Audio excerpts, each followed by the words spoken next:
faculty, industry-driven curricula, research and innovation avenues, and technology-enabled learning, but also holistic development with emphasis on employability and placements and numerous student-centric initiatives.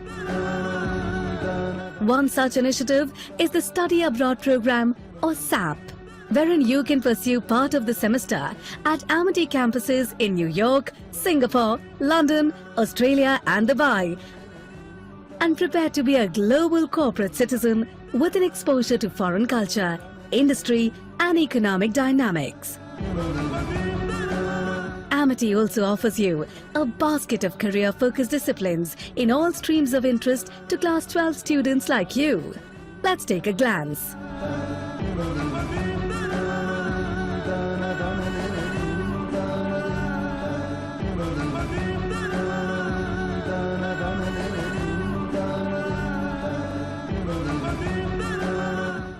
The pulsating campus life at Amity University, Gwalior is an enriching experience which allows you to flourish as an individual. By organizing and participating in diverse cultural events and competitions such as Youth Fest or being a part of Sangathan, the Inter-Amity Institution's sports meet that marks the birthday of Amity's founder president, you get countless opportunities to enhance your organizational, teamwork and leadership skills. At Amity University, Gwalior, you follow a learning and development curve that is designed to help you stay ahead of the future by empowering you to dream and carve out a vision. It has been conceived to help you optimize your true potential. So if you see yourself joining the League of Indian Visionaries shown earlier, then go ahead and envision a better tomorrow for yourself and for India.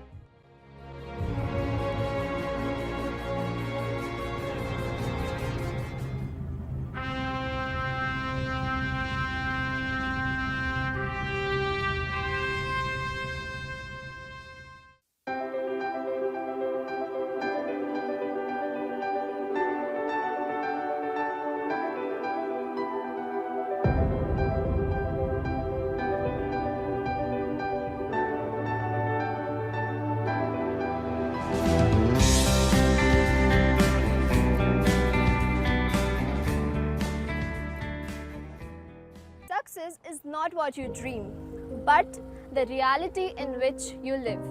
Amity University, Madhya Pradesh is the symbol of success, learning, hard work and perfection since 2011. Amity University, Madhya Pradesh was established under Ritnan Balved Education Foundation under the guidance of Dr. Ashok K. Chauhan, the founder president of AMI University.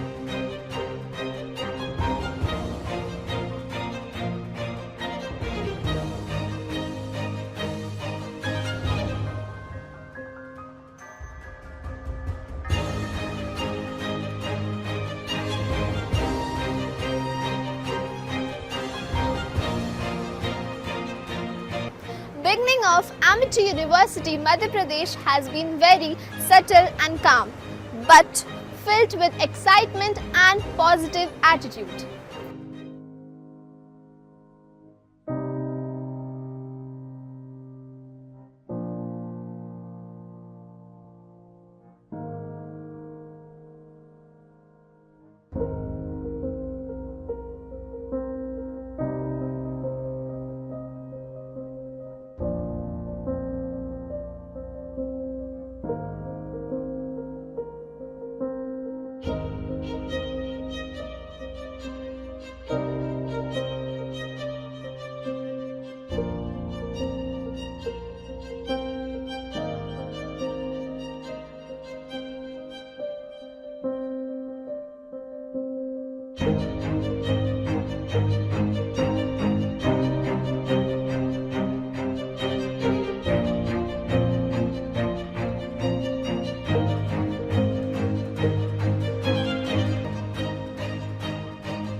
A very good morning and welcome all to the third day of International Workshop on Recent Trend in Applied Mathematics for Engineering and Technology, organized by the Department of Applied Mathematics, MIT University, Madhya Pradesh. Today, we have with us our first speaker, Dr. Rishikesh Datta Tiwari. Dr. Rishikesh Datta Tiwari is an assistant professor at the Indian Institute of Information Technology, Ranchi. He also holds a visiting professorship at NIT Goa, India. His primary research area of interest are orbital mechanics, astrodynamics, and space exploration.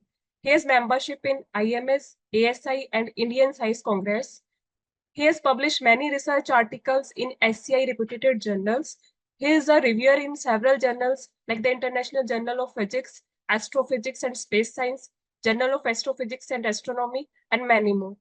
Now I request Dr. Tiwari to take over the session and address the participants. Please, sir. Thank you, Dr. Ritu ma'am. First of all, good morning to all of you and all in one. I wish to thank the organizing team, especially for the Professor Santosh Kumar Sharma sir, Dr. Ram Kumar, Dr. Rajat Ves, Dr. Avnish Veswar, and entire team, organizing team of the Department of Applied Mathematics, Amity University, Gwalior, for inviting me during this workshop for the workshop on the mathematics. Am I audible? My Yes, screen. yes, yes, sir, you are audible. So on today's on the third day of the international workshop on recent trends in applied mathematics for engineering and technology, which has been organized by the Department of Applied Mathematics, Amity School of Engineering and Technology, Amity University, Madhya Pradesh. So my topic today's presentation title is Application of Mathematics in Space Science. So basically, whenever we talk about the mathematics, first of all, in our mind, what comes about the calculus? So calculation means we used to calculate the routes for the satellite in the space science. So routes for the satellites, rockets, and space probes. So in addition to that, math is used in global position system nowadays in the GPS system for transmitting the messages when data is compressed and for coding the images and element modeling to build the spacecraft. In the earlier days, math and space science have been closely and related since their inception.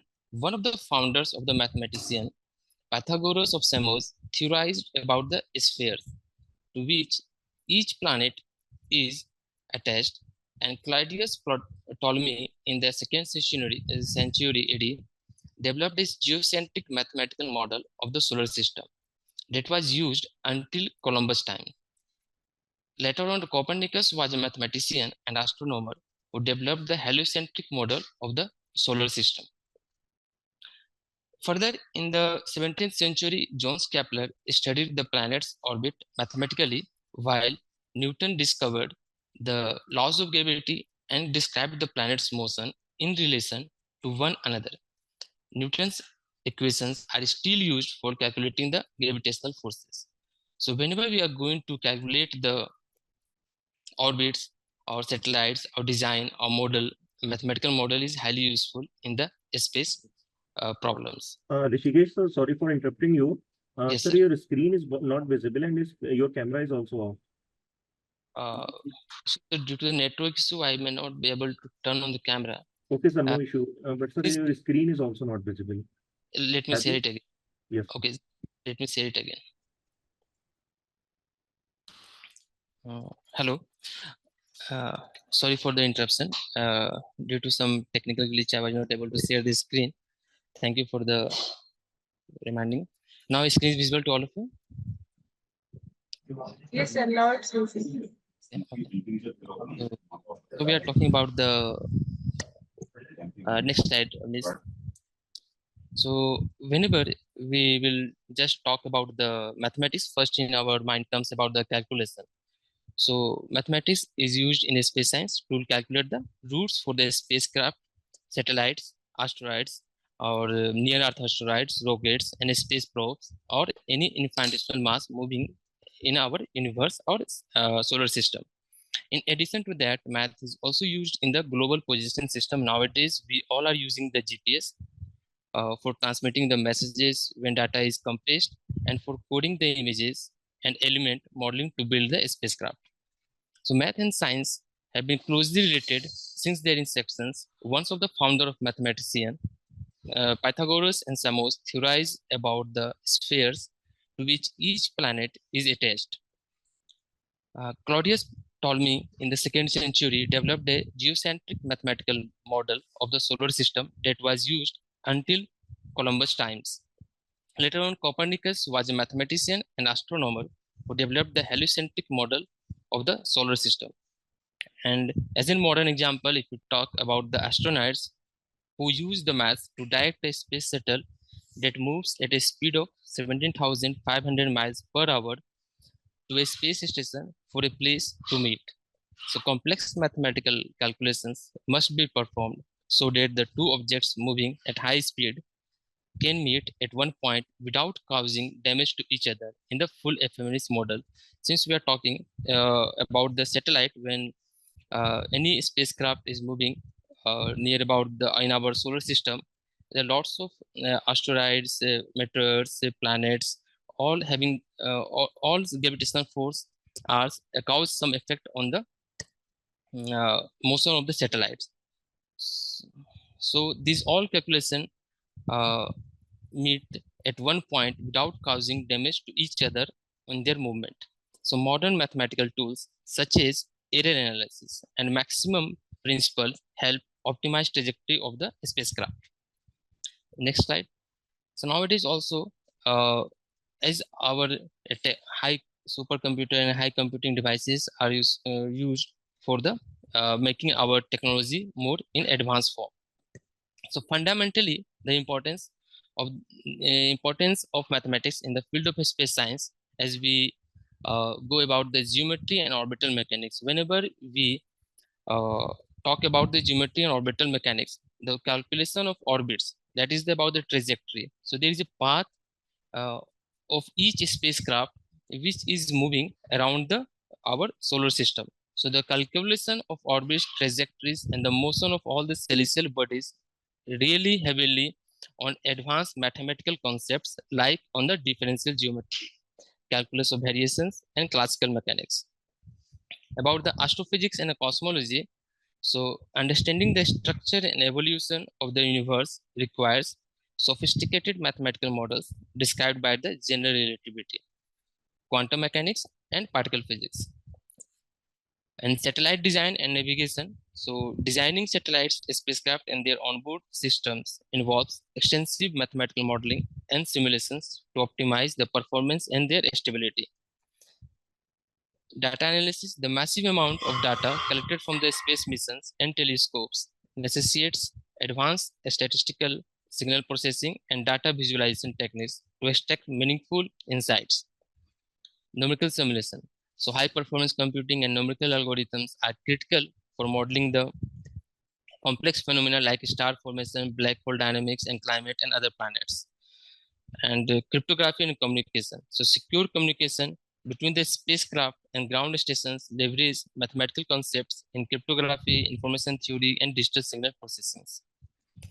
So overall, the deep interconnection between the mathematics and the physical world makes it an essential tool for advancing our understanding and exploration of the universe. Space science continuously drives new mathematical developments, just as mathematics enables new breakthrough in space research. Next slide. So if you just visualize this image where radar is, wave scan gives image. So how the images are being transferred from the solar system to our in the Earth stations. So these antennas receives the cosmic radio waves, and these waves are further amplified and sent to the supercomputer by optical fibers to get images from the universe. So interesting part is that it is more interesting that the first result is not the image. We are not getting direct image from our satellite. Next slide. So in fact, we are getting in the form of the numbers. So what these numbers indicates? So this one, I have just taken the example, the lunar formation, how the moon has been formed. And this is the first image, closer view of an astronaut footprint in the lunar soil. So in July 1969. Okay. So the after processing, we are getting the number of numbers. In fact, the numbers we are getting, not the image. And after processing, the supercomputer gives a large and complicated series of numbers. And these numbers are processed using the analyzed using the mathematical algorithm to give the useful image of the universe. Then we are able to visualize this type of images from the solar system. Next slide. So mathematics and space science share a profound and inseparable connection, forming the bedrock of our understanding and exploration of the cosmos. This intricate relationship is essential for deciphering the complexities of the universe from its vast expanses to the smallest celestial bodies. Mathematics serves as the universal language that articulates the fundamental principles governing the space, enabling scientists and researchers to make precise calculations, predictions, and discoveries. One of the primary ways in which mathematics contributes to space science is through the formulation of theories and models. Mathematical equations, often derived from the laws of physics, provide a systematic framework for understanding the motion, behavior, and interaction of the celestial objects. For instance, Kepler's laws of planetary motion and Newton's law of gravitation are mathematical expressions that describes the orbits and gravitational influence of planets, moons, and other celestial bodies. Next slide. Moreover, the predictive power of mathematics plays a crucial role in planning space missions. Calculations involving trajectory, velocity, orbital mechanics are essential for launching the spacecraft, ensuring they reach their intended destination with the precision.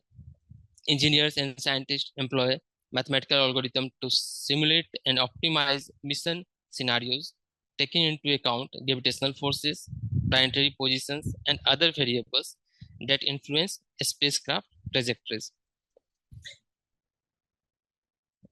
In the realms of the astrophysics, if we're talking about, then mathematics helps unravel the mysteries of the universe. Complex equations and mathematical models aid in the study of cosmic phenomena such as black holes, supernova, and dark matter. Next, the analysis of the astronomical, next slide.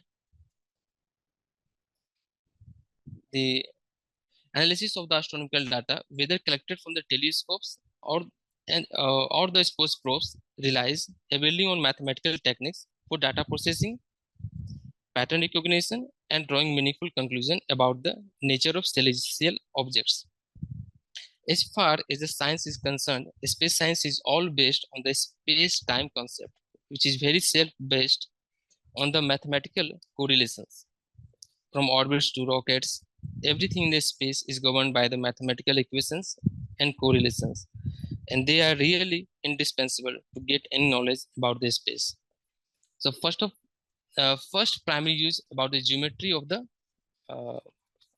spacecraft at any point locating the objects on the sphere or spacecraft. The first was the longitude and latitude. So on the left hand side figure, we all know about how the eclipses sphere Earth. We assume Earth has a spherical shape. So we talk about the basic concept. So in Earth case, a line segment. This one is a line segment which is drawn from the North Pole in this right hand side figure, North Pole to South Pole, passes through the center of the Earth and is therefore the same length as Earth's diameter. Besides being a diameter, such a line segment lies on Earth axis of rotation, also following from the basic properties of a sphere. Just we know about any circle that goes through the north and south poles is a great circle. Not all great circles pass through the north and south poles. The equator is one. The equator is but one example of a great circle that does not go through either the North Pole or South Pole. In fact, an infinite number of great circles can be drawn on the surface of a sphere and in any orientation. So a semicircle that passes through both the north and south poles of the Earth is called a meridian. So in the right hand side figure, the meridians, equator, meridian, south pole, north poles, Earth centers, and the west east.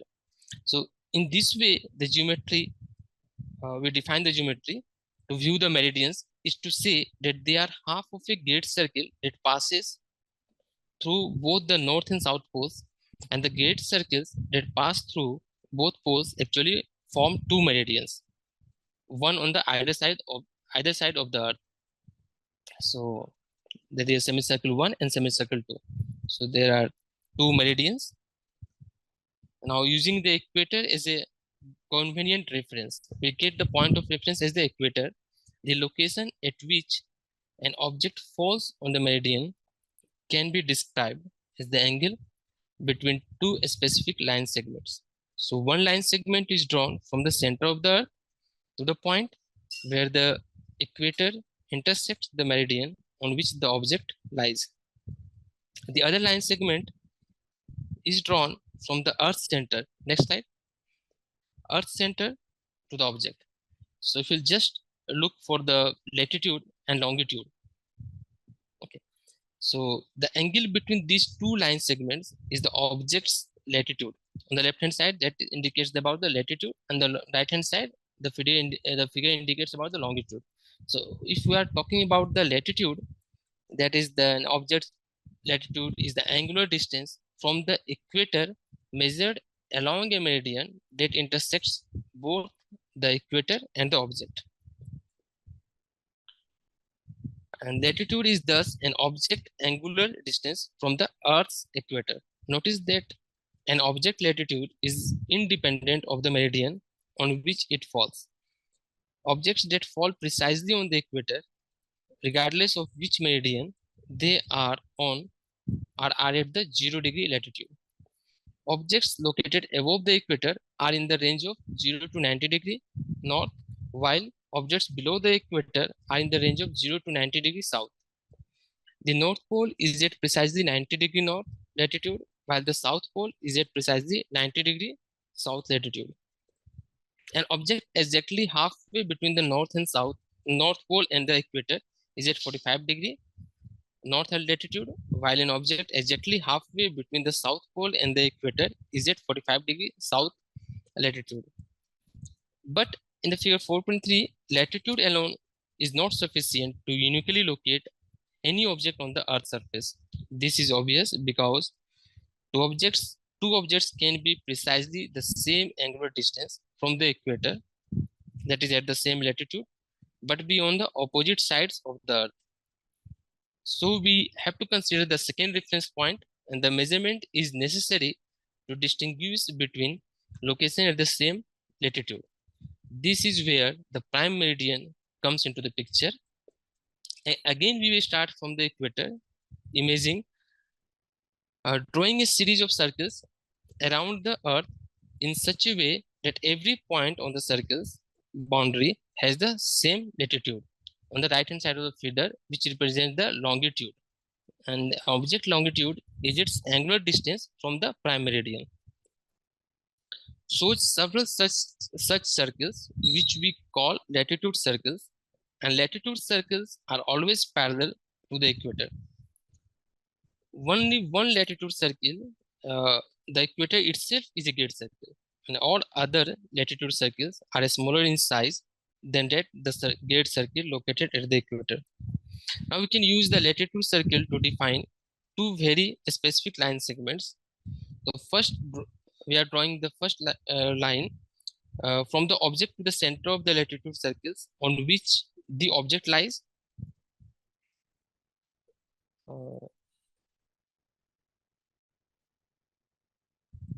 If you are able to see the C on the right hand side figure, it is indicated the C and D bar, C bar and D bar. So draw the other line segment from the center of the latitude circle on which the object slides to the point where the prime meridian intersect the latitude circle. So in the above side, above the earth, above the equator, it is the line segment C bar and D bar, which makes the angle as psi. And the angle between these two line segments is the object's longitude, designated by the psi. Longitude is just an object angular distance from the prime meridian. And now combining the latitude and longitude are the sufficient to uniquely and describe the any location on the Earth's surface. So by knowing the latitude and longitude, circles to locate any object on the Earth's surface in terms of its angular distance from the equator and the prime meridian, that is longitude. Next slide. So this one is the complete combined effect of the latitude and longitude. Why we are primarily focused on the getting the objects on a sphere? Because there are lots of satellites or spacecrafts are being launched nowadays, and also a space debris are in the space. So for each spacecraft, we cannot launch any spacecraft on ourselves. So there is a launch window. So every time some space agency will provide the launch window, and according to that, the date, time, which all are fixed, and their trajectories are also fixed on which orbits they are going to revolve rotate. Change the slide. Next slide. So now moving towards the computation of the orbit, what the orbit is. So whenever we are talking about the application point of the view, so recently we are having the Aditya L1 mission in the L1 in the Sun Earth system around the L1 point. So first we'll talk about the when we take the spacecraft that is very infinitesimal, or the mass is very small compared to our the Sun and Earth system. So we'll get the periodic and quasi-periodic orbits, and the type of orbits, that is the Lysage's orbit and halo orbits. So Lysage's orbits are the orbits in which the phase plane between the x plane and the xy plane and xz plane, there is difference between the phase plane. So I will show you the computation of the orbit techniques. We have computed the orbit, halo orbit and Lysage's orbit in this presentation by considering the model as the restricted three-body problem. Next slide. So as I said, when the frequencies of two oscillations are commensurable, the motion becomes the periodic, and such an orbit is called the halo orbit. And when there is a difference between the oscillation frequencies of two oscillations, then we'll get the Lysage's orbit. And these planar periodic orbits, as Lysage's orbit, are a cage-like structure. That's why the Lyapunov orbit or Lysage's orbits are not suitable for the space application, because they do not allow the out-of-plane motion. That is, a spacecraft when placed in the Sun-Earth point must have the out-of-plane amplitude to avoid the solar exclusion zone. So whenever we are going to put our spacecraft, space telescope or spacecraft in the Sun-Earth, there are points L1, L2, L3, L4, L5. So to avoid the eclipses, we first put the point in the L1 and L2 point. Next slide. So this is our the mathematical model in which the bigger circle indicates the Sun, and the little one on the right hand side, that is the Earth. And this one is the barycenter. C is the barycenter of the Sun Earth system, and P indicates our the infinitesimal mass. Either it is a spacecraft. In our case, we just consider it a spacecraft. And R1, R2 are the distances from the Sun and the Earth. The Sun taking as the larger primary and Earth as the smaller primaries.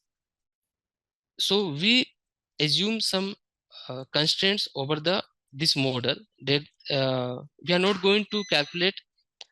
We have to just dimensionless our quantities. So we have taken the mass parameter mu as the as defined as the mu equal to sum of the mass of the Earth divided by sum of the mass of the Sun and Earth. That is, if mass of the Earth is m2 and mass of the Sun will be m1, then our mu will become the m2 upon m1 plus m2. And the distances between these two primaries, the bigger primary is Sun and the smaller primary is Earth, is assumed as the 1. Next slide. So whenever we are taking this model in our consideration as a restricted three-body problem model, so these where the spacecraft can move. Suppose these two primaries are moving and rotating also in this in the atmosphere, in this universe or space.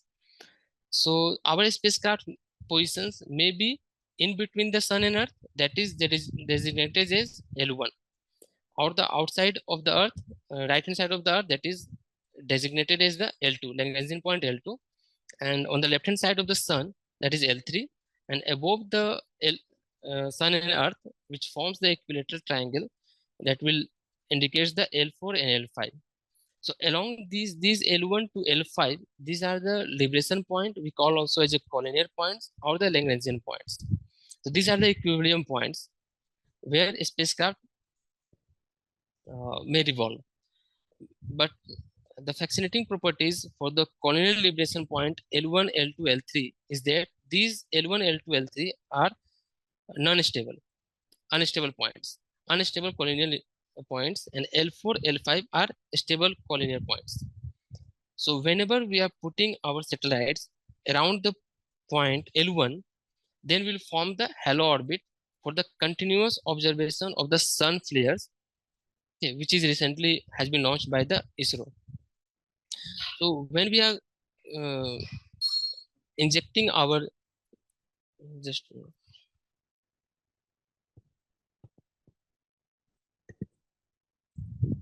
so now screen is visible. Next slide.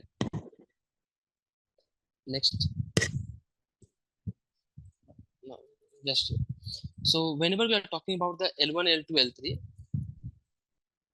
so L1, L2, L3 are the unstable points, and we launch our satellites around the point L1 or L2. So suppose we want to uh, launch first satellites, pointer 1, 0, 2, 3, or the image which I have shown you in the second or third slides about the footprint of the first Apollo mission.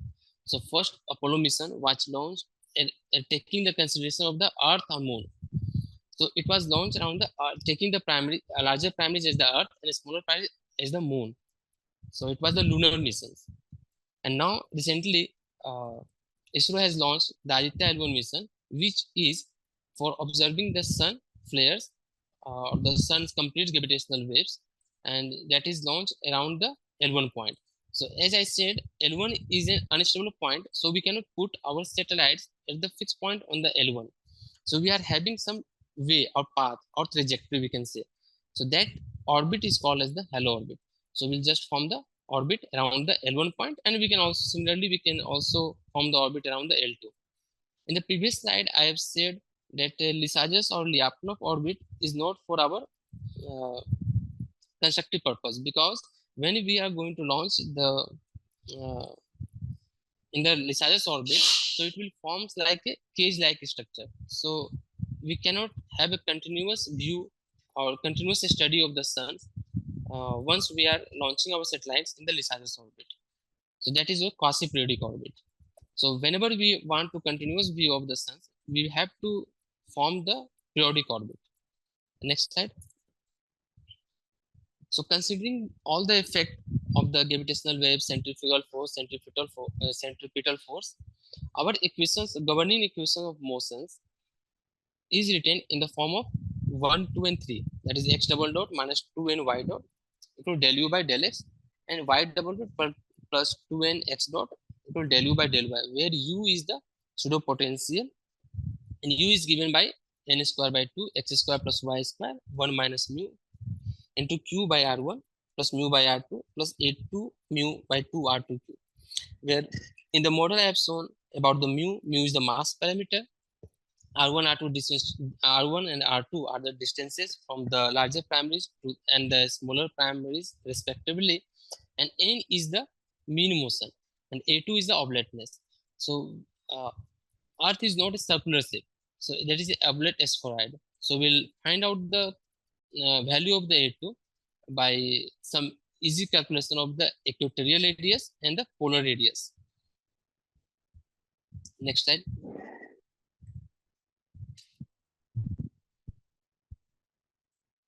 So these are the some considering factor, that is the Q, which is the mass reduction factor. So mass reduction factor is 1 minus Fb upon Sg. So Fp indicates the solar radiation pressure and Fg indicates the gravitational attraction forces of the primaries. So for finding the Fp, that is Fp upon Fg is called as the beta. And when we are considering the Q in our equation of motion, so we'll take it as a 1 minus beta. So these are some constant parameters: solar mass, luminosity, radius of the Earth, solar constants, and Earth radius and velocity of the light. And mass parameter, mu is called as a mass parameter, which is normalized. So in the Sun Earth system, that comes out to be 3.00351 in 10 to the power minus 6. Next slide. Considering all these parameters, we are going to calculate the mass reduction factor, that is Q, on the basis of the beta. So beta is the ratio of radiation force upon the gravitational forces, which formula is given here in the equation 1.8.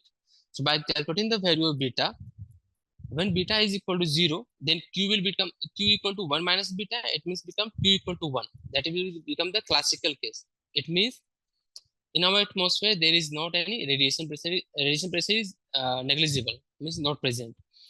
So whenever beta radiation pressure, that is the distance between the sun and earth, and also the L1 point is very far away from the sun, that's why we consider it is very small. So we'll take the value Q as the 0.999. So if you are taking the value as 0.999, then our beta will become the 0.001. Next slide.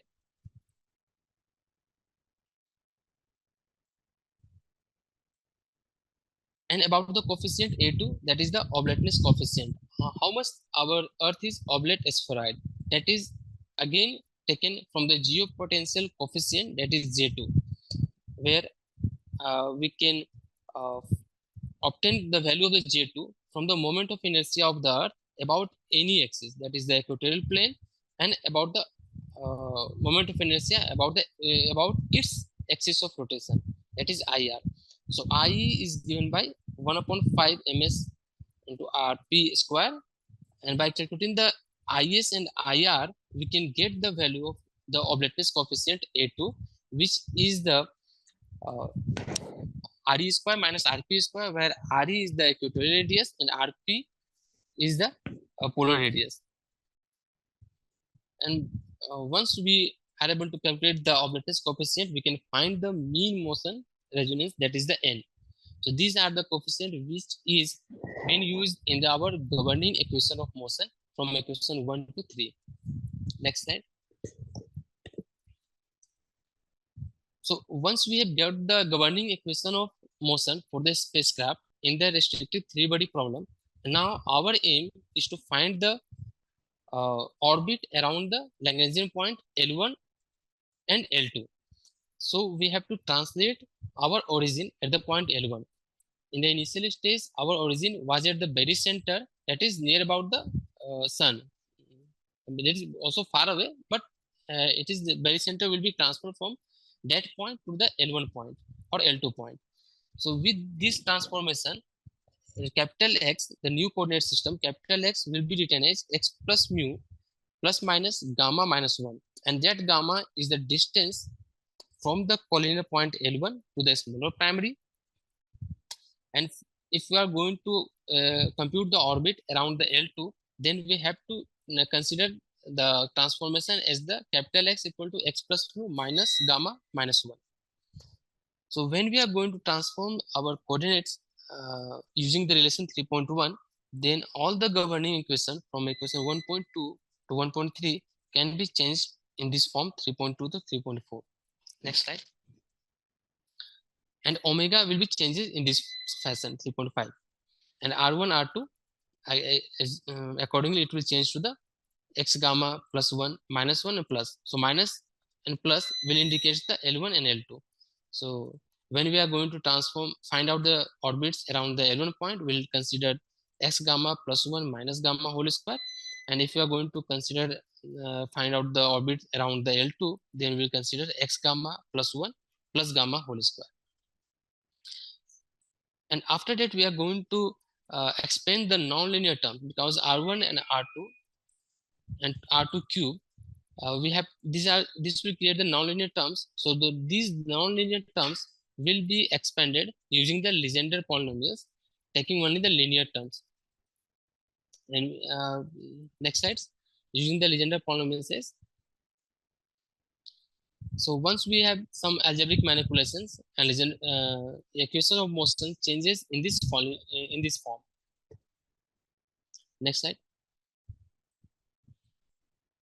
So when omega changes in that form, then our new governing equation of motion for the satellite for computation of orbits around the Lagrangian point L1 and L2 will be in this form from 3.7 to 3.9, and where Cm is a coefficient where plus and minus 1 to the power m and minus 1 plus minus 1 gamma will indicate, the upper sign will indicate when we are going to compute the orbits around the L1 point, and the lower sign we will take when we have to consider the orbits, find out the orbits around the L2 points. Next slides.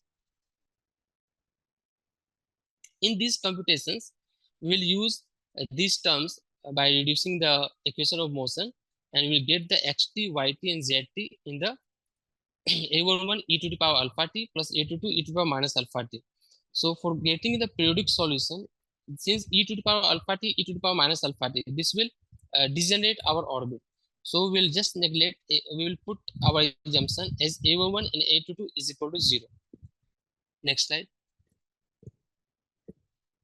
So alpha is in this form, 2n square minus c2 plus under root of 9 c2 square minus 8n square c2 upon 2.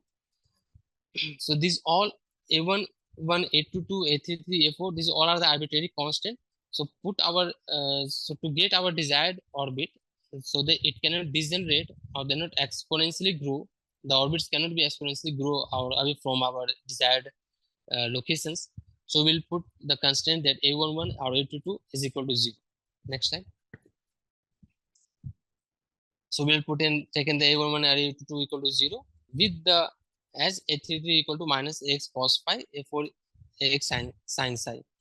To switch off from the real nodes to the bounded solution, since we are interested in the bounded solution, not about the unbounded solution. So we have linearized the solution of linearized equation of, have the solution in this form 3.14. So after solving that differential equation, we'll get our first order solution in the form of 3.14. Next.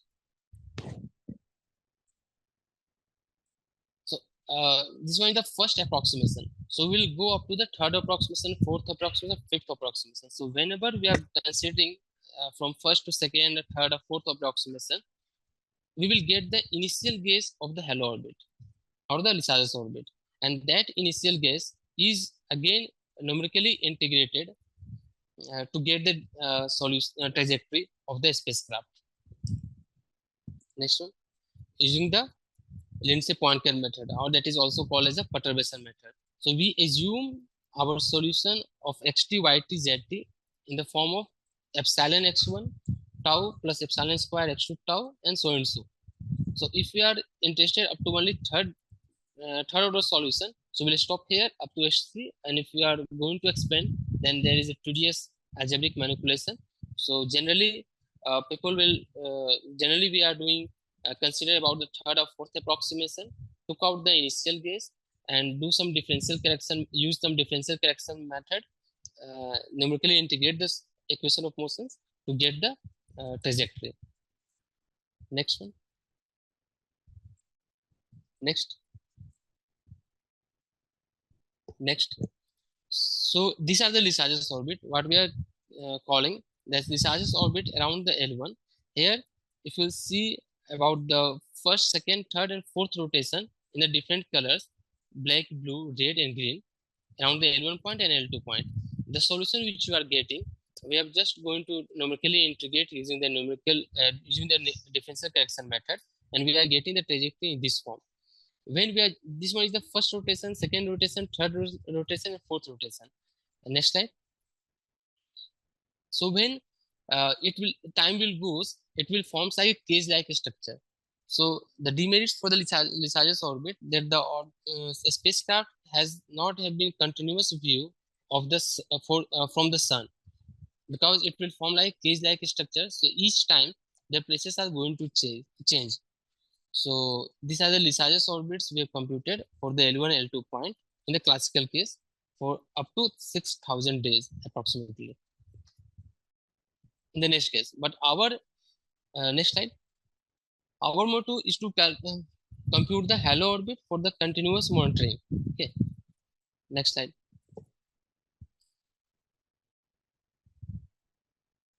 So for the computation of halo orbit, we follow the same method, but in this case, we are going to equate the frequencies of the in-plane and out-plane motion.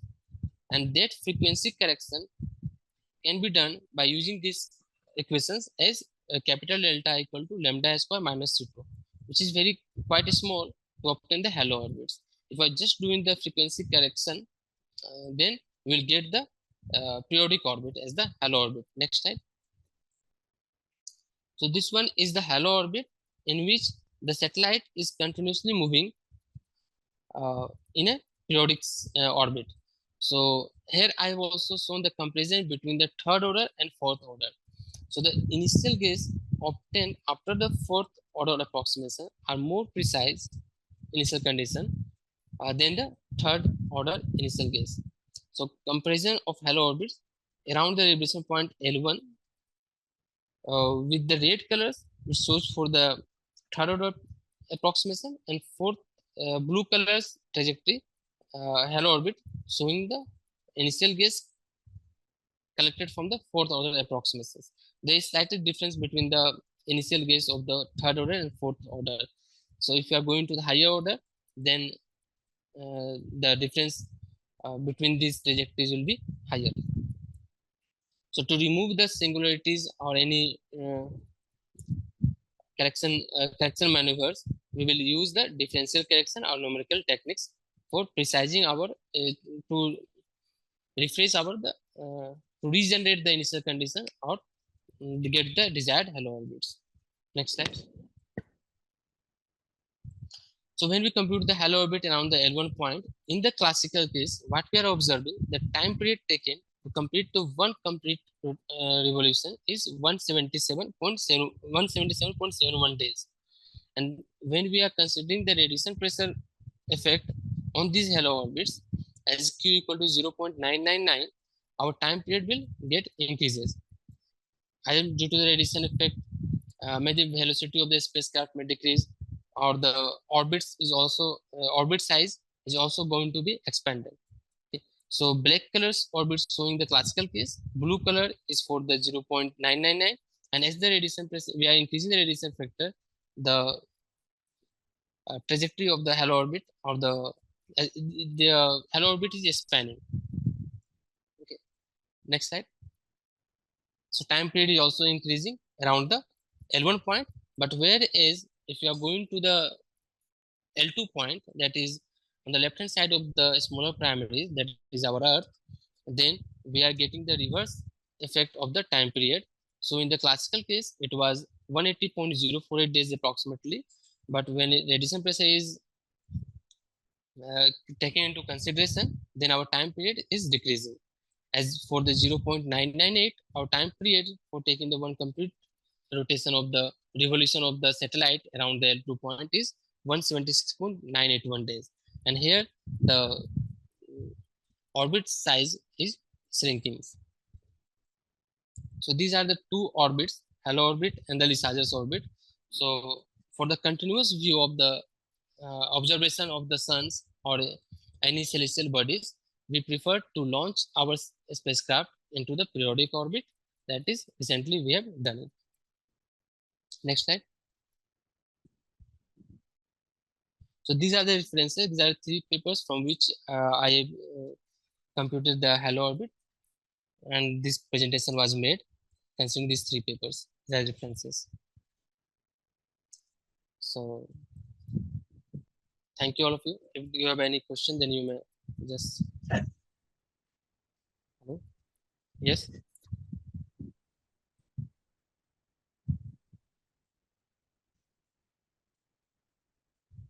Thank you, sir, for your knowledgeable sessions, your insights on application of mathematics and space science, and we are grateful for your valuable contribution.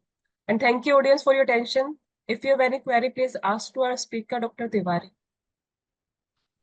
Thank you.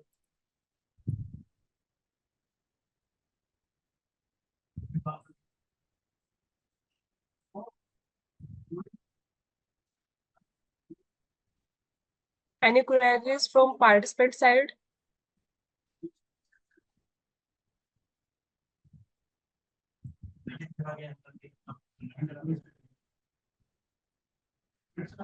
I think, sir, there is no query from participant side. So I, on the behalf of MIT University Madhya Pradesh, would like to thank you for giving your time to spare your profound knowledge with us. Thank you, ma'am. Thank you The all of next you. session will start at 2 p.m.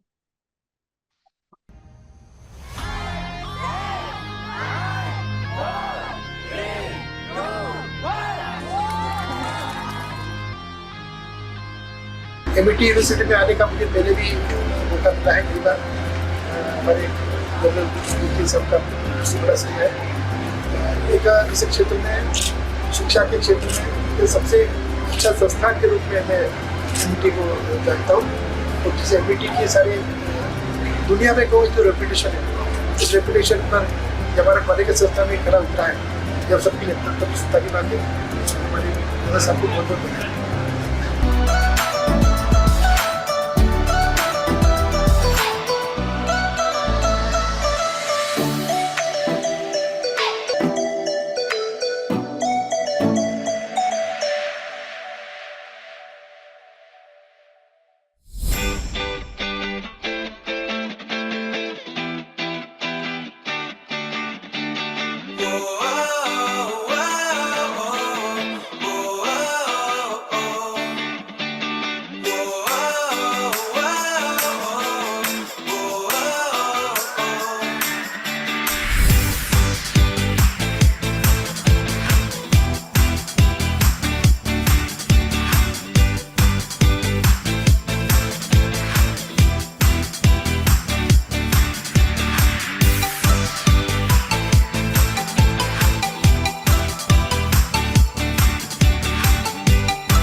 Good afternoon and welcome all to the afternoon session of International Workshop on Recent Trend in Applied Mathematics for Engineering and Technology, organized by Department of Applied Mathematics, MIT University, Madhya Pradesh.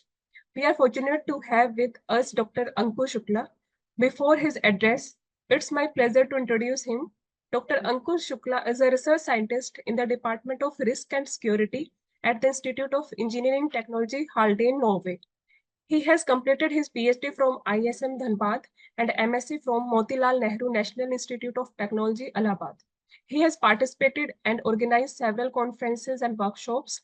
He is a member of the program committee of 27th IEEE Pacific Rim International Symposium on Defendable Computing, Beijing, China, and 4th International Conference on Emerging Technology, trends in electronics, communication, and networking at Surat, and several more.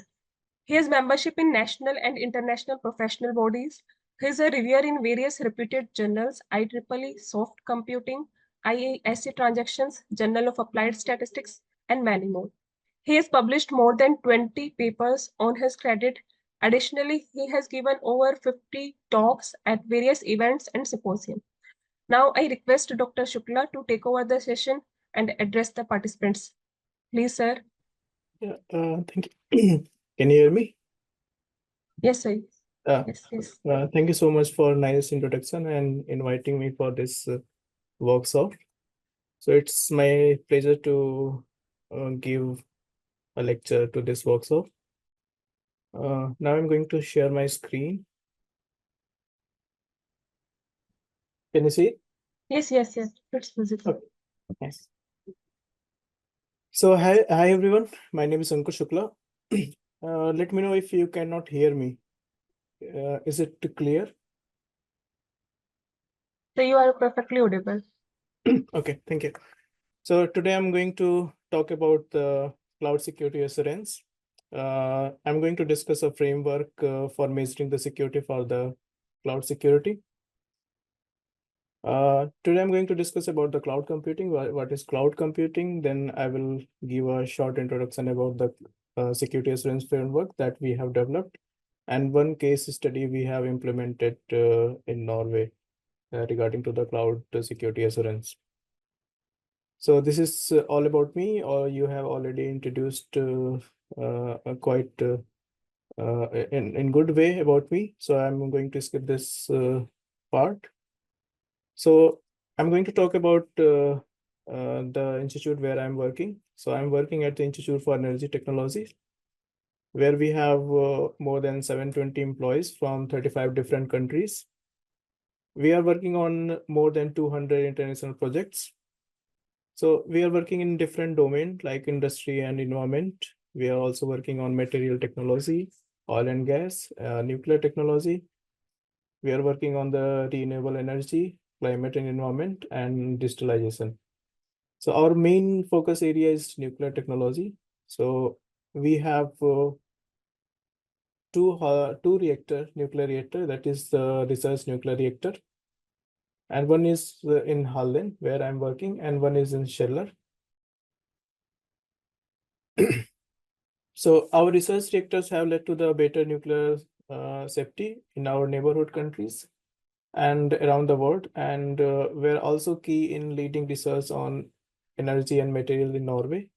The reactor operations were terminated in 2018 and 2019. Till that time, we had a license to operate nuclear reactor. And after that, the decommissioning phase of the nuclear reactor started. The IFE nuclear reactor activity is currently in a transition phase, and we are preparing for the decommissioning of the nuclear reactor. So this is about my department. So I'm working in the Department of Risk and Security, where we have the Cybersecurity Center, and we have one dedicated Security Operations Center. We are working in different domain like robotics, VR, and the control center of the nuclear reactor. We have different kind of test bed in our department. So that includes the Industry 4.0. We have also a digital station that is for the digital power grid distribution controls. We have the ATM surveillance tracker and server for the airlines. We have turbine pressure control system with PLC and field devices. And we have also ICR testbed for the Fisher Technique for the Industry 4.0. So this is all about my department where I'm working. Now I will discuss about the cloud computing. So everyone heard this name, but it's cloud computing. So there is no real cloud thing. It's just someone else's computer.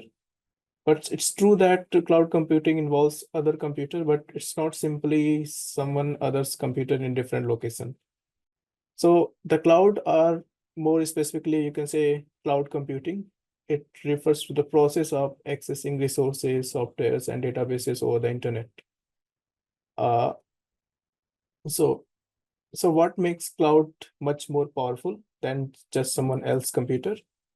So cloud refers to the servers that are accessed over the internet and the software and databases that run on those servers. So YouTube can be seen as a cloud service because it hosts the stream. So everyone is using YouTube in your daily life for education, entertainment, and for other purposes. So YouTube can be seen as a cloud service, and because it hosts and streams videos over the internet, and it also allow you to upload and store and access video from anywhere. So you don't have to really carry a hard disk to store your video, and if you want to watch your video from anywhere, you don't have to carry your hard disk to watch that video. So it is over the internet, you access all the information.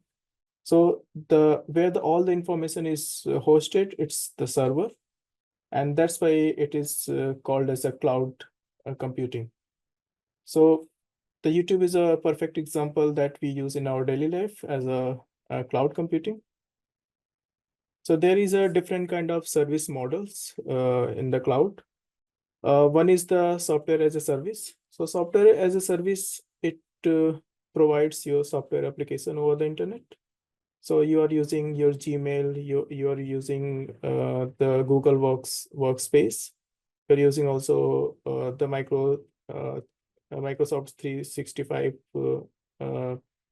and we are like, you are hosting also this workshop on Zoom. So it's also example of the cloud computing, and it's the service model of this Zoom meeting is the software as a service. So you just bought the subscription of the Zoom and you are using their service. So you don't have to really install all the servers. You don't have to do all the network infrastructure and other things.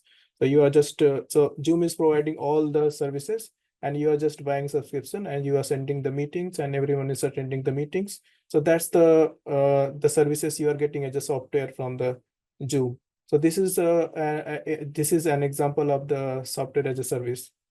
The second category is the platform as a service. So in the platform as a service, you get more benefits, or you can say you get more rights. So where you can develop your own software in a platform as a service, so you can develop, run, and manage applications without dealing with the underlying infrastructure. So for example, if you are planning to develop any educational application, for example, in Department of Mathematics, you want to develop your own application dedicated to the students or faculty members or the other stakeholders. So you don't have to really set up software companies to develop an application. You just hire one service, and you will get a platform where you can develop your own application and you can use for your department. So this is an example of the platform as a service. The third one is the infrastructure as a service. So infrastructure as a service provide the virtual computing resources over the internet. So here you can use and rent virtual machines, storage, networks, and other fundamental computing resources. So for example, MIT University is using many services for the online examination or providing other services to the students.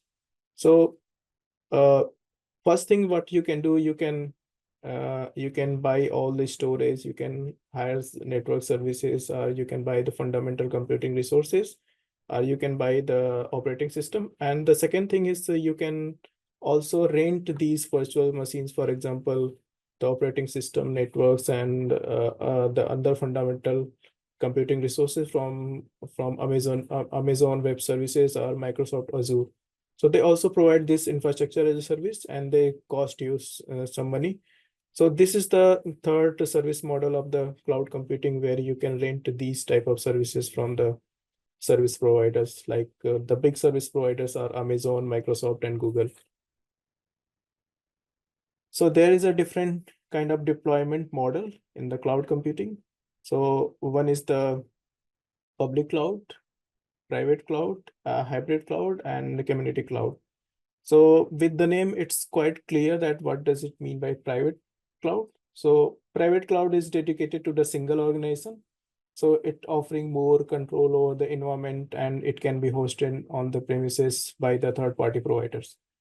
So this model is preferred by the organization that require high security compliance and control over their own data. So for example, if we take example of the MIT University, and the MIT University will prefer high security and compliance, and they try to control their own data. So that can be the private cloud services can be used for that one. The public cloud service, it is mainly used by the government. So the public cloud is owned and operated by the cloud service provider, and it delivers resources like servers and storage over the internet. So public clouds are typically used by the multiple organizations and offer the scalable, flexible, or cost-effective solutions. The hybrid cloud is the mix of the both private and public cloud. And the next one is the community cloud. So community cloud is shared by the several organizations with the similar requirement and concern, such as the security, compliance, or jurisdiction. So if the central university, all the central university using a same kind of, they have same kind of requirements, and they have same kind of security concern and compliances. So if all the central universities is using the cloud services, so it can be the one of the service can be the community cloud that the shared by the all the central universities or central organization in India. So it can be example of the community cloud. Now I will come to the topic of today's talk, the cloud security. So why cloud security is so important? So everyone, like most of the people, they are using Facebook, but the Facebook data was breached sometimes before August 2019, but they decided to not notify. So it was like 530 million user, the data was stolen, and the data was like phone number, full name, locations, and some email addresses and other details from the user profiles. So that's why, so the Facebook, they also use the cloud services to store your information, to store your all the videos, your photos, and other things. So the security of the cloud services is very, very important, because all your personal details are there on the Facebook, or you can say the server hosted by the Facebook. In June 2013, the automaker Toyota, they said that approximately 260,000 customer data was exposed online due to the misconfigured cloud environment. So it was not a kind of cyber attack and other things, but it was the misconfiguration of the cloud environments. But due to that, they expose the not much data, but quite important data they have exposed to the hackers. So since the data was exposed from February 2015 to May 2030, and the data was like vehicle devices, map, and data updated data creation dates, and the map information. So it was not very sensitive data, but still it is showing the importance of the configuration in the cloud service we are using. Similarly, in the LinkedIn in 2021, so LinkedIn also fell victim to a data scraping breach, and over 700 million LinkedIn profile was affected by that. In November 2019, so an attacker hits Alibaba Chinese shopping website, that is Taobao, and it impacted more than 1.1 billion users' data. And the data stolen included the user's ID, the mobile phone numbers, and the customer comments. So hackers can use these data to steal your personal data, or to hack your account. So it's very important to secure cloud computing services that we are using. Now, what are the cloud risks? So the first risk is the data breach. So what does really mean by the data breaches? So that the data breach happens when unauthorized people gain access to the private information stored in the cloud. For example, someone is breaking into the logged filing cabinet. So so imagine you have all the photos stored in your phone, but if you're using Android, so you might be using the Google Photos. So Google Photo is a kind of the cloud service provided by the Google Photos, and someone is uh, if if your Google Photo is hacked or your phone is hacked, and if the cloud services is hacked, so those private photos could be accessed or misused. So sensitive information like personal details, or it can be the financial records, so it can be stolen or misused. So for example, if the hacker steal your credit card information, so they might use it to make unauthorized purchases. So what you should do to protect your personal data or personal information like financial information, so you should use the strong encryption. So what is the form of the strong encryption? So many people are using the password. So all of us, we are using password for the accounts. So what does it mean by the strong encryption? So in strong encryption is we should not use the very simple password. It should be very complex password that it cannot be guessable. It should not be like password is password. And the second is using the multi-factor authentication system. So it can be like if you are using username and password, so you should also enable your multi-factor authentication. So what does it mean by multi-factor authentication? So your one factor is you're using password, and second factor is like it can be the OTP based. So before logging your account, you use your username, you enter your password, then again you received OTP from on your mobile phone, and then you enter your OTP, then you can log in. So if hackers can guess your password easily, so still they need your OTP to log in your account. So that's why it's very important to enable your multi-factor authentication in all of your account. It can be also like a fingerprint. It can be also like uh, face recognition. So these are the different factors. So one factor is the password. Second factor is the OTP. The third factor can be the retina scanning. The fourth factor can be the face recognition, and it can be the fingerprint. It can be the voice recognition. So there is a different kind of factors that can be used for the encryption, but it's always good to use at least two-factor authentication system. So I will provide you how severe if you're using these type of password. For example, these are the number of characters in the password, and these are the requirements. So for example, I will come to the 4. If you're using number of characters, four characters of password, and only in the lowercase letters only. So how much time it will take to crack your password for the hacker? So if you're using lowercase letters only, for example, 4 letters, so it can be hacked instantly. So for example, if you're using your name as a password, so it can be hacked instantly. If you're using at least one upper letter and the total number of character is 7, it can be also instantly, it can be hacked. If you're using like lowercase letter only for 8 character and at least one upper case letter, so it can be hacked in 22 minutes.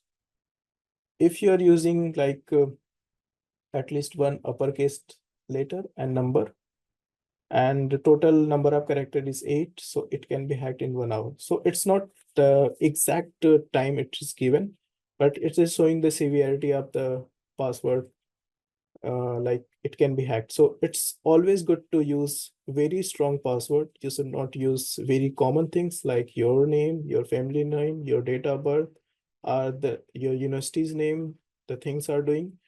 Like password is password, or your name 123, like that. So you should never use these kind of password in any of your account.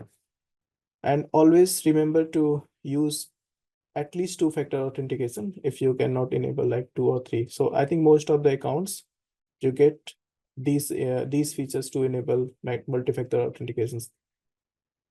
Now we will come to the next security risk is the human error. So what is the human error?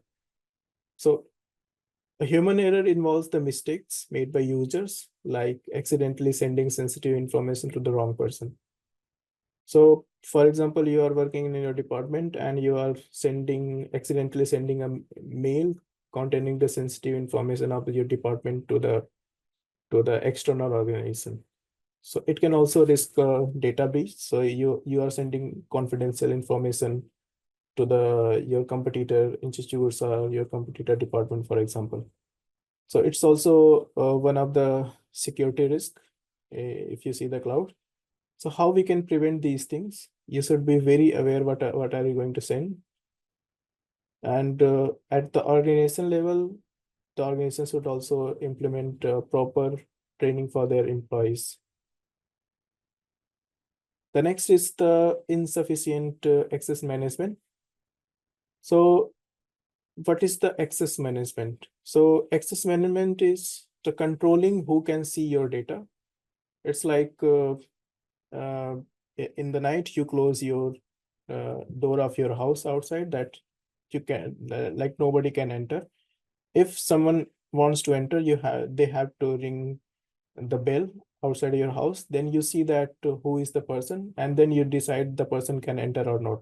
So it's kind of access control, or you can say in any VIP event, only people with invitation that can enter. So what is the invitation? Invitation is the access control. So the security guard outside the event venue, they check the guest list and they check you the invitation, and also they see that you are authorized to attend that VIP event or not, for example. So it's kind of the access control. So it's very important to implement the proper access control, that unauthorized people cannot access or misuse the sensitive information, and or maybe they cannot go through your personal files. So insufficient access control is one of the cloud security risk. The next one is the insider's threat. So that's very important, one of the major concern for the employer and for the employees as well. So what are the insider's threat? So insider threats is like the people who are employees in the organization. So insider threats involves the employee. It can be contractors misusing their access to the cloud system. So as an employee of an organization, or as a service provider of an organization, you have all the access. You can access to all the files. You can access to all computers or computers that you are assigned to. So the problem is, if you have you are not trusted employee, or you don't have trusted contractor, and you have all the access, so you can use the person or the insiders, they can misuse that sensitive information to expose, and they can manipulate also, and that can lead to the financial loss, and it can be also the damage to the organization reputation. So it's very important to go through to monitor and audit the activities. It's very important to do the background check of the people. If you're going to hire some employees in your organization, or if you are going to hire any contractor for any services, or even in your house, if you're going to rent any house to any third person. So it's very important to check the background of the person, and implement the access control policies at every level. And it is also, so I'm talking about the cloud security. So in cloud security, it's very important. So if you are using any cloud services in your organization, and you have give access to all the employees, and one person is insider. So the person can misuse all the privilege the person has to get into the system, and they can share the sensitive information to the unauthorized people outside your organization. So next is the hijacking. So you may heard this word hijacking. So what is hijacking? So hijacking can be your account hijacking. So hijacking happens when someone gains unauthorized access of the cloud account, or stealing the key of your house, for example. So if you are working and if you're logging your account, and if someone is doing shoulder surfing. So shoulder surfing is if you're logging your account and someone is standing behind you and just see your password. So they just saw. So it is called in the cybersecurity, it is known as the shoulder surfing. If you are entering in the password and someone behind you, and they just saw your password, and they use the same credential to log in your account when you're not there. So it is known as the account hijacking. There is a different kind of hijacking if you see this one. So these attackers, it hijack the session by innocent users, and based on behalf of that innocent user, that attacker is sending information to the server, and the attacker is gaining all the information from the servers. So the attacker, on behalf of the innocent user, so they can get all the information, and they can and the information can be misused for the different purposes. So how you can prevent these things like session hijacking or account hijacking, for example. So always be aware about the environment where you are entering your password. So if you enter your password, just see that nobody is looking at you. Use always two-factor authentication, that if someone knows your password, they can still not log in your account, because they still need to enter the mobile-based OTP or app-based OTP to log in your account. The next is the anti-phishing measure. So we receive many mail, that is spam mail, that that you won this lottery, your account is hacked, so you need to reset your password. So that's kind of the phishing mail that we receive. So I will give you an example of the phishing email. So for example, if you receive this mail from YouTube, for example. So do you know what is wrong with this mail?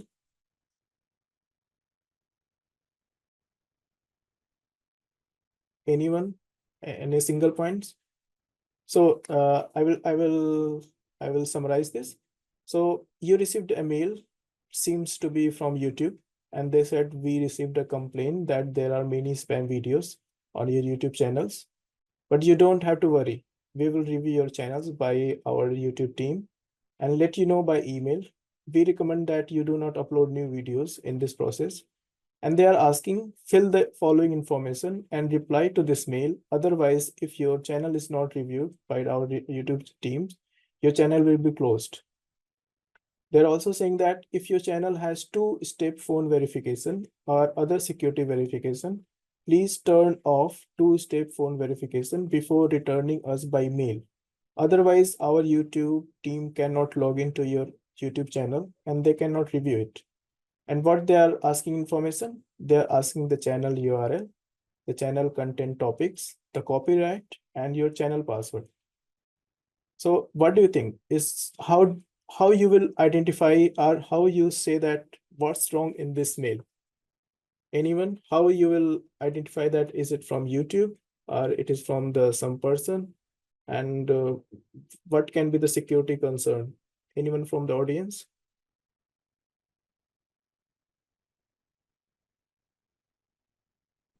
No doubt, sir. No doubt, sir. Please continue. Okay. So the first thing is, how you will check that this mail is from the YouTube, or is it legitimate mail or not? So first you check this. It is from the hmark7176@gmail.com. So this email you received from the Gmail address. It is not from the YouTube, because YouTube would never send from the Gmail account. So if you receive any kind of this mail, not only for the YouTube, but for the other purposes, always check the mail where you get this mail. So YouTube is, if YouTube will send you email, they will send you youtube.com or youtube.co.in, for example, but they will never going to use Gmail. Why they will use Gmail address? Because Gmail can be created. You can also create youtube@gmail.com, for example, or YouTube 123@gmail.com. So you can easily create any account on the Gmail on behalf of YouTube, and you can send it. So first is to check it that this email is from Gmail address, which is not, which YouTube would never send from. The second is they are saying hi. There is no personal like hi Ankur or hi Ram, something like that. So this doesn't address by the person by name. So they are just sending a mass email to a lot of people. So they are just trying to spam as many people they can. The second thing is they are saying that two-step phone verification. So as I told you earlier, when it's always good to use two-factor authentication or multi-factor authentication. So if someone knows your password, so they still cannot log in your account because they have to enter your OTP from your mobile phone, for example. So they are saying that if your channel has two-step phone verification or other security verification, please turn off two-phone verification. And what they are asking again, they are asking your channel password. So even if they have your channel password and you have enabled your two-step phone verification, they cannot access your account. But if you disable this two-step phone verification and they have password, they can still they can log in your password, log in your account. So these are, so be aware of sorry, so be aware of these type of emails if you are receiving from unauthorized sender. So they are not authorized because this is the personal account. Similarly, I will give you one more example of the phishing email. So for example, if you receive this mail and from PayPal, and they are saying that, hello customer, we just wanted to inform you that you have changed your password. And unfortunately, our system detected that your account has been logged from unknown devices. Please take action on your account soon. It's important that you let us know because it helps us prevent unauthorized person from accessing the PayPal network and your account information. And you have to follow these steps. For example, log in your account and go to the resolution center and provide information requested. So what's wrong with this mail? Similar to the last email. If you see the sender email address, so it is from the outlook.com. It's not from the PayPal. So if this is, you can also create any account on the Outlook and send it. So this is not from the PayPal. So be careful if you receive this kind of email. And the second problem in this mail is the unauthorized person. So it's too much, but unauthorized. So the PayPal is the US based company. And this is the British spelling, unauthorized. So it is not the US English spelling. It is British. So that's why you can identify that is it a legitimate mail or it's not, but never click on these things. So if you see that it's not from the PayPal, or it's not from the YouTube, or it's from not from the any services you are using, for example, Netflix or other things. So be careful of these things. It's kind of, we call it phishing email. And if you click on these things and if you fill your information, so your account will be hacked. So next thing is the malware infection. So What is malware? So malware is it is made of two words, the malicious software. So malicious software is the malware.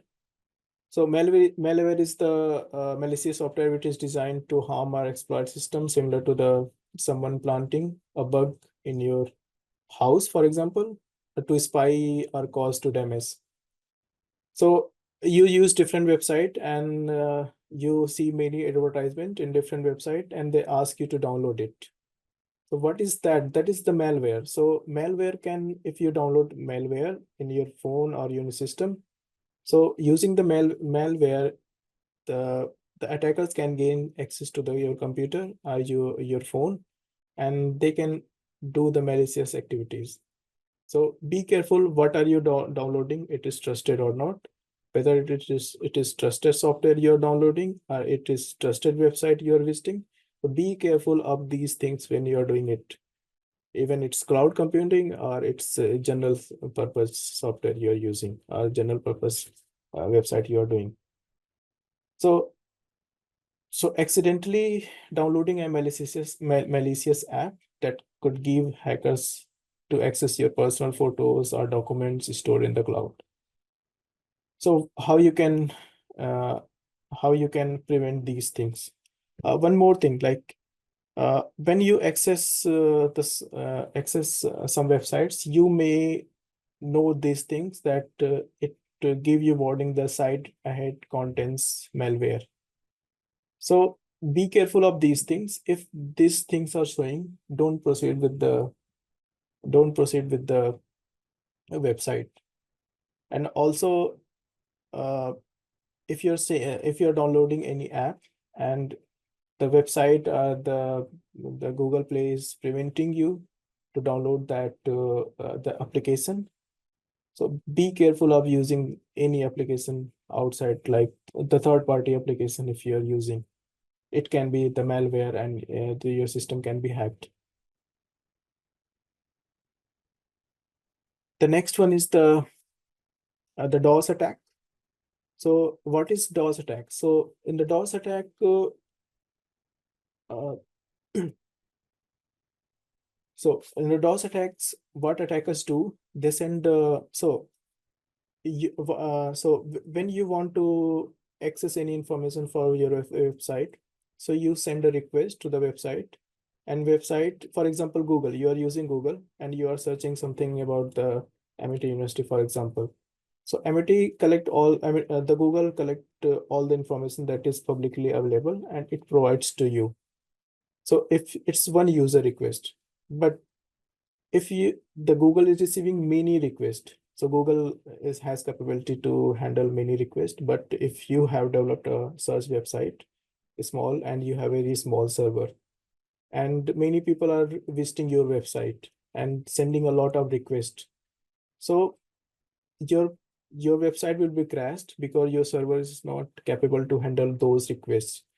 So that will be, so if there is any offer or is there any sale is going on the Flipkart, so you may receive this kind of message that we are seeing a search number of shopper, please retry in a few minutes. So we receive this kind of information because the now Flipkart improved their servers, but when there was a sale, so there is a lot of traffic. Many people are going to Flipkart, for example, or Amazon to do shopping, and the server of Flipkart or server of the Amazon, they were not capable to handle that kind of request. So their website is crashed, they are not working for a few minutes or something like that. But if attackers want to crash your website, what they do, they will send a lot of requests to your website, and you flood the cloud services or any website. So it is known as the DDoS attack. So DDoS attack is the distributed denial of services attack. So they will send a lot of requests to your website that your website will be flooded and it will be crashed. So it's same like the Flipkart and the Amazon website. Sometimes they crashed. The next is the shadow IT. So shadow IT is the refers to the employees using any other unauthorized software and devices for work, like bringing the personal logs and the key in the shared office space. So for example, if one organization implemented all the controls, security control, they say so the organization is giving you a laptop, they are giving you a very secure Wi-Fi services, and you are using very secure LAN services. So everything is perfect in your organization. But if you are bringing your own laptop that is not secure, and you have connected with your institute network, so that is also that is known as the shadow IT. So it refers to the employees using unauthorized software or devices for work. So an employee using a personal cloud storage services to share work document and could accidentally expose sensitive company data. So if you are using any cloud storage services, so there is well-known cloud services, for example, Google. You use Google storage to store your information, or Microsoft. But if some website is giving you free the storage services, for example, and they are not secure, or they are meant to store your data, and you are using to store your official data, or for example, you are preparing your question paper for the examination, and you store it to the malicious website or malicious the cloud storage services. So it can be leaked. So it was not your intention, but accidentally it can be your sensitive information can be exposed uh, to the outsiders or the unauthorized person. So it's very important to mitigate these risks, and how you can do it. So by providing the employee education, implementing the approval process, and the monitoring tool can be used to mitigate these risks.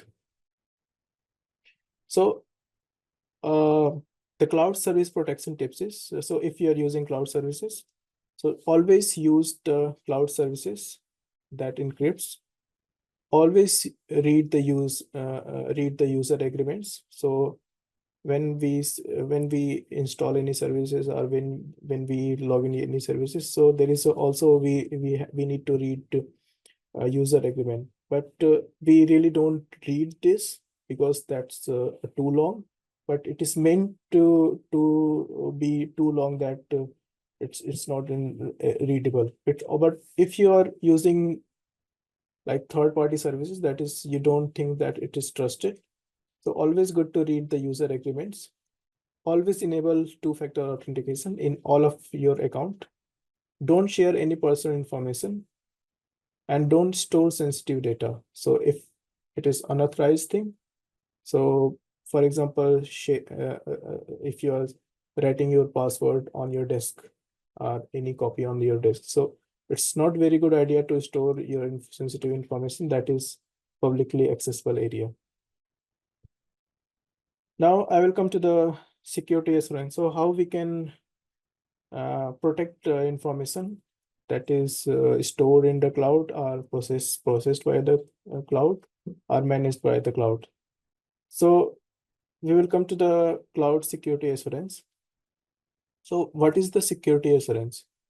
So security assurance can be defined as a confidence that a system meets its security requirements, and it is resilient against the security vulnerabilities and failures. So now I'm going to present the work we have done. So we have developed a security assurance framework to secure the cloud services. I know this is not completely related to the mathematics, but some part of the mathematics will come later. But my target was to aware everyone that the basic things of the cyber security, that you don't make mistake in your daily life, and your sensitive data should not be exposed to the unauthorized person. Now I will come to the cloud security assurance. So we have developed a quantitative cloud security assurance method to assess the security level of the cloud services measured by the critical security property. So what we have done, so we have checked in the cloud services, that what is existing in the system. So what is the weakness is there in the cloud services, and what is present in the system, like in terms of the security requirement. So there are the different standards, ISO standards, NIST standards, but some of you may not aware about these things. So there are some requirements that need to be fulfilled to get your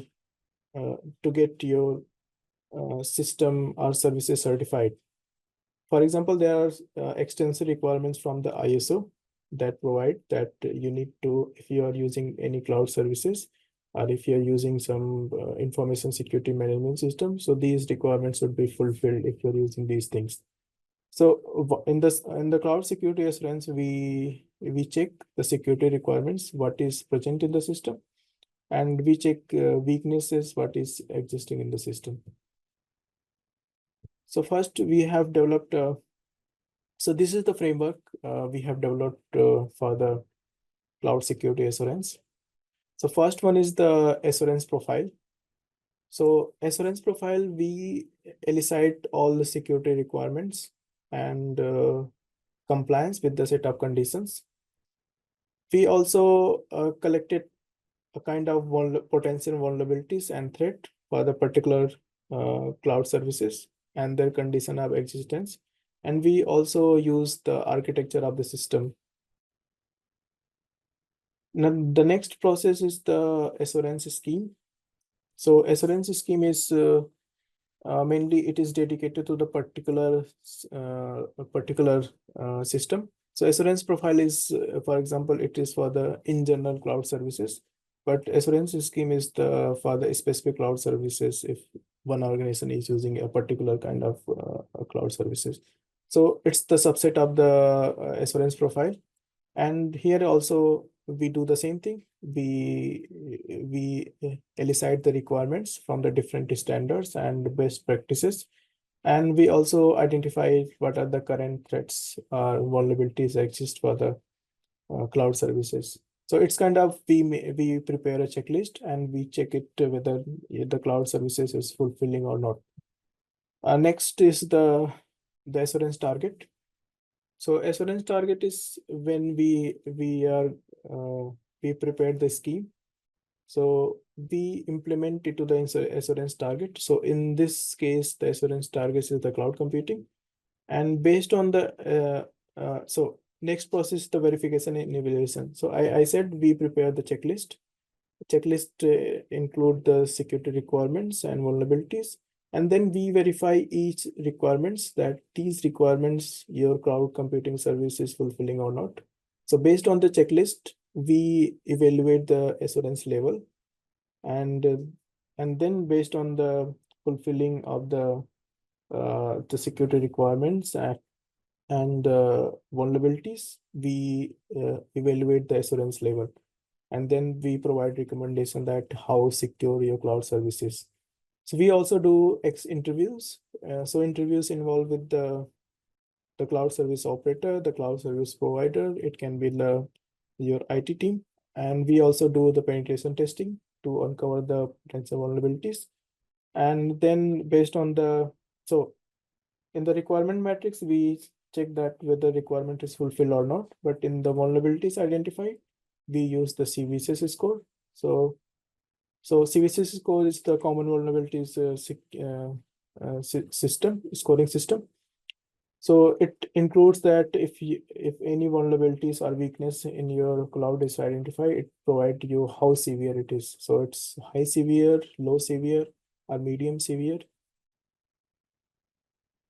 So this is the assurance matrix formula we have formulated. So assurance matrix is like we fulfill requirement matrix. So which kind of security requirement is fulfilled, and we extract the vulnerability matrix because vulnerability is the weakness. So this is the positive side of your system. So if these things are fulfilled, so your system is more secure. And if these things are identified, vulnerabilities like weakness, so it's like it impacts the security of the system, or it lowers the security of the system. That's why we have extracted the vulnerability matrix from the requirement matrix, and PCI is the assurance matrix. So assurance matrix is it is the function of requirement matrix and vulnerability matrix, where we subtract vulnerability matrix from the requirement matrix. So the requirement matrix we calculate, it's the fulfillment of the requirements, as I said before. And also the vulnerability matrix we identify based on the vulnerability identified during the penetration testing. So in the case, this is the case study we have done. So this is, we implemented our proposed framework to a private cloud, and the cloud platform owned by Norwegian University of Science and Technology, and for the various learning and research activities. And it can be used for the design virtual infrastructure, which includes the everything from operating system to be used to servers and routers, join network and connect these servers. So this is the architecture of the cloud services that we selected for the case study. And then we identify different group of requirements. So what is needed to get the secure cloud services? So first is the data storage. There should be secure data storage. There should be secure data processing. There should be secure data transfer. There should be proper access control. And there should be proper security procedures should be followed. Event management, privacy, and third-party services. So these are the requirements we identify that is necessary for the secure cloud computing. Now I will come one to one. I have only 7 minutes. Then I will try to finish this work, and then I will I will try to complete it. So the first requirement is the data storage requirement. So the data storage requirement is like if you're using cloud services like Google Drive. So in Google Drive, you store your data. So, but these services store your data on the remote servers. So for example, if you're using your data, storing your data to the Google Drive, so it is not on your phone. It is stored somewhere on the remote servers, and remote servers can be in USA, in India, or in different locations, for example, UAE. But it allows you to access your files from any devices connected to the internet. So if you have store your data on your Google Drive, so you can access from your computer, you can access from your phone, or you can access from different phones also. So it will not give you restriction that you have to use only your own phone to access those information. So there is also a benefit of using cloud services, but there is also concern. The concern is the data storage. It should be securely stored. So if you are trusting cloud service provider that they are storing your data, but if their server is hacked, so your data will be leaked to the person outside you. So it's very important to ensure the proper backup, encryption, and isolation and deletion of the data. So what is the isolation of the data? So if the Google Drive is Google Drive is storing different type of data. So from you, from your colleague, from your friend, from your family member. So they have a lot of data from the different people, from the different countries, from the different states, or from different ethnicity. So how they store their data? So they should isolate these kind of data, that if you're requesting your data access, you're not getting someone else's data. So that's very important to ensure proper encryption, isolation, and proper backup of the data. So what is the backup of the data? We are aware that if your system is compromised, or by mistake you deleted all the data, so there should be also proper backup of the data. So these are some requirements of the data storage for the cloud services. So these are I'm not going to more detail about the data storage requirements, because there is a different kind of checklist. So when we do I will explain this table only, then I will skip the others. So when I talk about the requirements, so when I go and evaluate the security of the cloud services. So I go with these checklist. So I will say that I will check first one is that make sure that backup is being performed correctly. So I check that our backups perform at the fixed time interval. So it's not like the service provider is backing your data in every 6 months or in every 1 month, or randomly they are doing it. So the first thing we check that our backup perform at the fixed time interval. So it can be 1 week or twice a month. It can be quarterly, it can be half yearly. And then we will backup be tested at the fixed time interval. So if they are backing your data, but they are not, but how they check that your backup is in place? So it's always good to check it that backup be tested at the fixed time interval. Also, or our backup is stored in a different location physically. So for example, Google is storing your data in one country, and the war is going on in that country, and because of the war, that the data storage location or server location is destroyed. So it always a wise decision to store data in different location physically. So it's example of the country, but you can also say that if you are storing, if the data is very important, it's also good to store the information at different location, that if one backup is destroyed, you have some backups in the different location. Similarly, there is a requirements for the data processing. So how you are process your data. So it's very important that the data is not mixed with the memory, so the users only access their own data and it cannot be accessed or written by the others. There is a data transfer requirement. So if you are transferring your data, for example, everyone is using WhatsApp, and you are sending your data to if you are chatting with your friend, and so in chatting your friend, you are sending some information. It's kind of you are exchanging your data. So, but the problem is, if someone is reading your chat, for example, so it's a violation of the privacy, and it's violation of the integrity also, and it can be also a violation of the confidentiality. So it's always key. So if you're sending your message and it's not encrypted, so someone else can read your chat. So the data transfer between these two devices, that is not secure. The data transfer between these two devices should be secure. So it's very good that if you are accessing your information, if you're requesting some information from your cloud storage, so it should be like secure communication between you and your cloud service providers or cloud service providing tools. Next is also the requirements for the access control. As I said, there should be proper access control.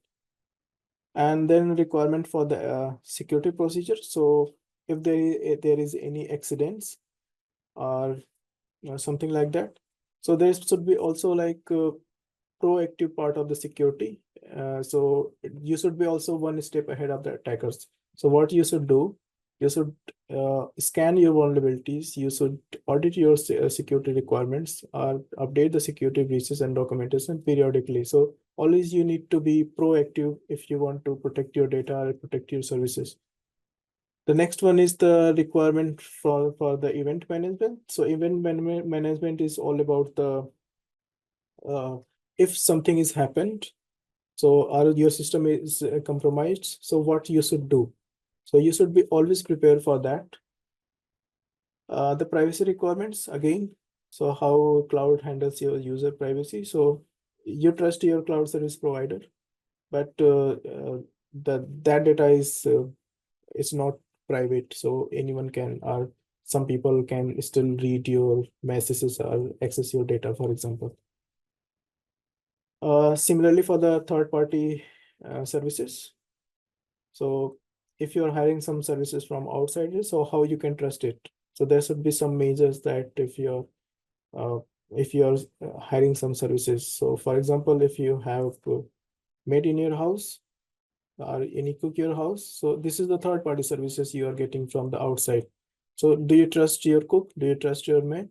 So it depends, like So there should be some requirements, for example, background check. Do you know what is the background ID check and these things? So it's part of the real life, but it should be also done with the third party services for the cloud.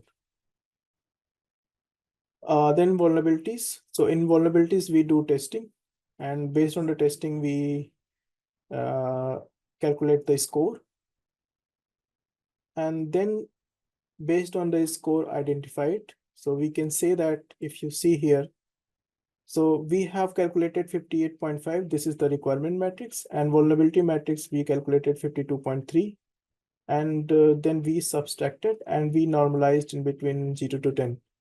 So normalized value is 7.9 out of 10. So we say that your system is 79% secure because your score is 7.9 out of 10. So we have developed this security assurance method for the cloud services, where you can quantitatively say that how secure your system is. So we are saying that 7.9 out of 10 means 79% is secure. So this is the one of the framework we have developed for the cloud services. But since I don't have too much time, so I'm going to skip these parts, and I will come to the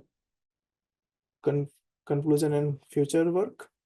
So that our next method is we are going to propose methodology that if you have identified risk, and risk is like the value of your asset is, for example, 100 rupees, and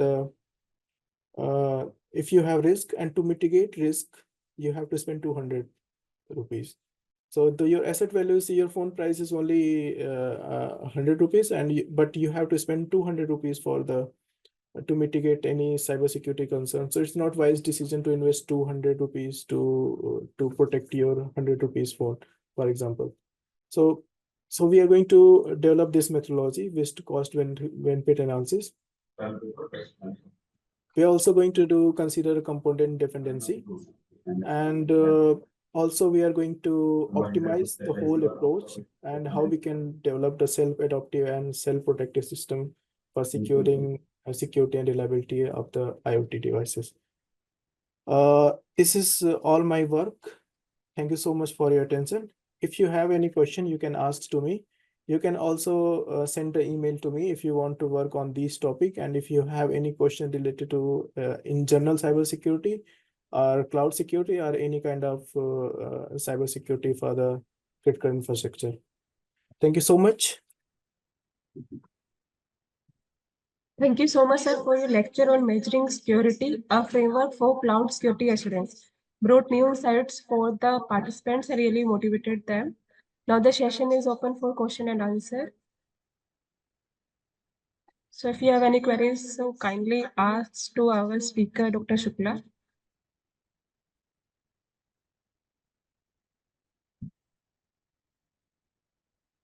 Yeah, I see that Anup Verma asked, could we get this PPT? Yeah, I will share this PPT. Then you can see that. I think there is no queries from participant sides. So I, on the behalf of MIT University Madhya Pradesh, would like to thank you for giving your time to share your profound knowledge with us. Now moving forward, I would like to invite Dr. Alok Jain, Associate Professor in the Department of Applied Mathematics, MIT University Madhya Pradesh, Gwalior, to kindly propose a vote of thanks. Over to you, sir. Okay, ma'am, am I audible? Yes, you are audible. Okay, or CA will also? मैं दिख Yes, रहा sir. हूँ ना? Yes, you are visible and audible, sir. Okay, good evening and good afternoon to all of you. This is just tradition only, and I am just propose my vote of thanks. So, as traditions said, I must congratulate all the esteemed guests, respected speakers, distinguished participants, and dear colleagues. A very good afternoon to all. As we come to conclusion of this insightful international workshop on recent trends in applied mathematics for engineering and technology, it is my privilege and honor to extend a heartfelt vote of thanks on behalf of the organizing committee. First and foremost, I would like to express our deepest gratitude to our Honorable Pro-Chancellor, Sir, Lieutenant General V.K. Sharma, AVSM, for his inspirational support that motivates us to organize this event. I would like to extend our heartfelt gratitude to our esteemed speakers who have graciously shared their valuable insights and expertise. Your thought-provoking presentation and in-depth discussion have insightful contribution to the success of this workshop. We are immensely grateful for the time and effort you have invested in making this event a remarkable learning experience. To our participants, we owe a special thanks. Your enthusiastic engagement and active participation have been the driving force behind the vibrant discussion and fruitful exchanges of ideas that we have witnessed over the past days. Your curiosity and commitment to learning are truly commendable.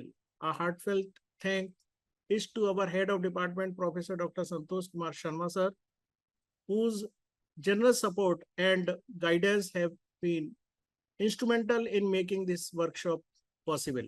I would also like to extend our appreciation to the organizing committee. Your support, encouragement, meticulous planning, and tireless efforts behind the census have been ensured the smooth execution of this workshop. Our gratitude also extends to the technical team for their seamless handling of all the technical aspects, ensuring that our virtual session run without any trouble. Last but certainly not least, we thank our institution and administration for their unwavering support and encouragement. Your commitment to promoting academic excellence and fostering a cultural continuous learning has been the cornerstone of this event. We hope that this workshop has been an inspiring and enlightening for you as it has been for us. Once again, thank you all for your participation, support, and contributions. We look forward to future opportunities to collaborate and learn together. Thank you very much. Thank you, ma'am. Thank you so much, sir. Now I request all the dear participants to kindly switch on your camera for photo session.